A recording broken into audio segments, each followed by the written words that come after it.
Assalamualaikum warahmatullahi wabarakatuh. Perkenalkan, nama saya Diana Fitri Febriani, nomor induk mahasiswa 713-204-252-035.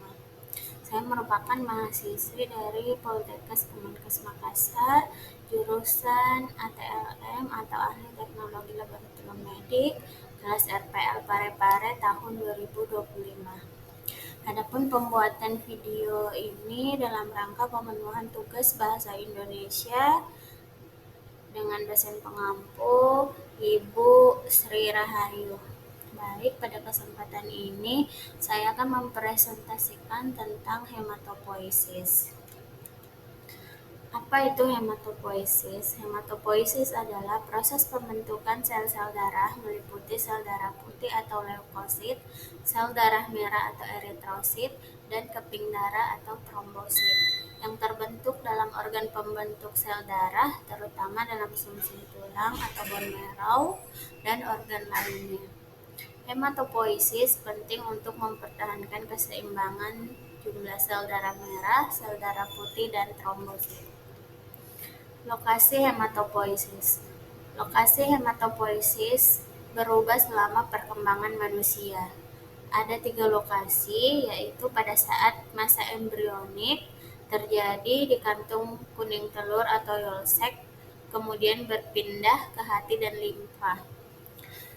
Setelah lahir, proses pembentukan sel darah terjadi di sumsum tulang merah, terutama di tulang pipi, seperti tulang dada, rusuk, dan pelvis.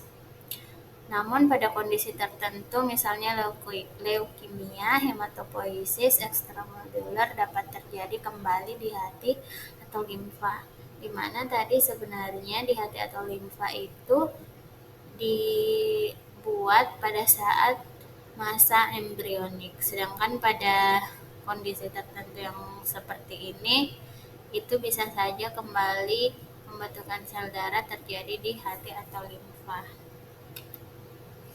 Proses hematopoiesis. Proses hematopoiesis ada 3, yaitu proliferasi, diferensiasi, dan maturasi. Yang pertama ada proliferasi, yaitu proses perbanyakan sel melalui pembelahan mitosis.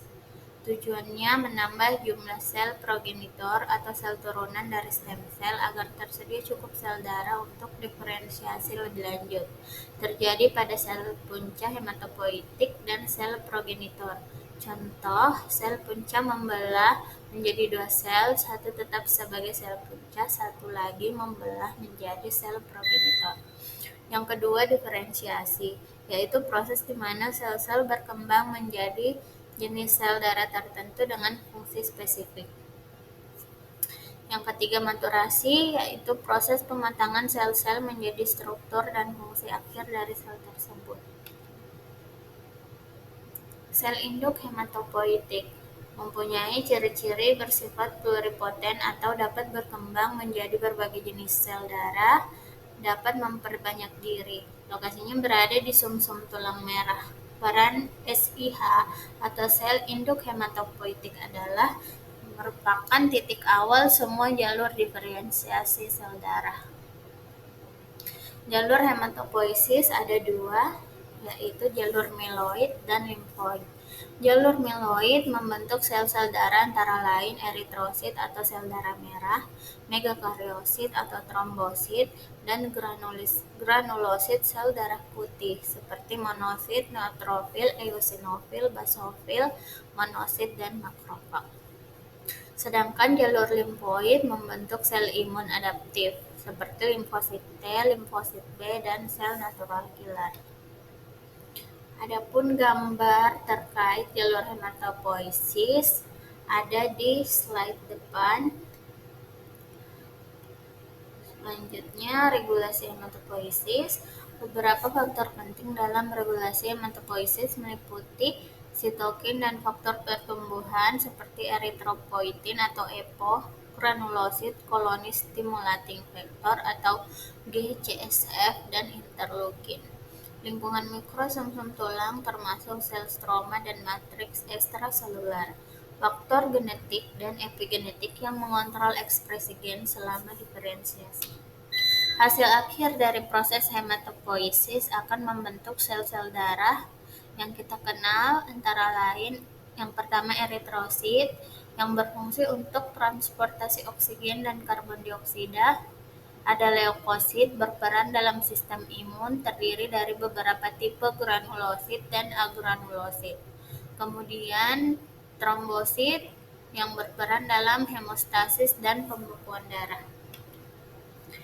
Gangguan hematopoiesis antara lain anemia atau kita sebut sebagai kekurangan eritrosit, leukemia, proliferasi abnormal sel darah putih, aplasia sumsum tulang, dan myelodysplastic syndrome.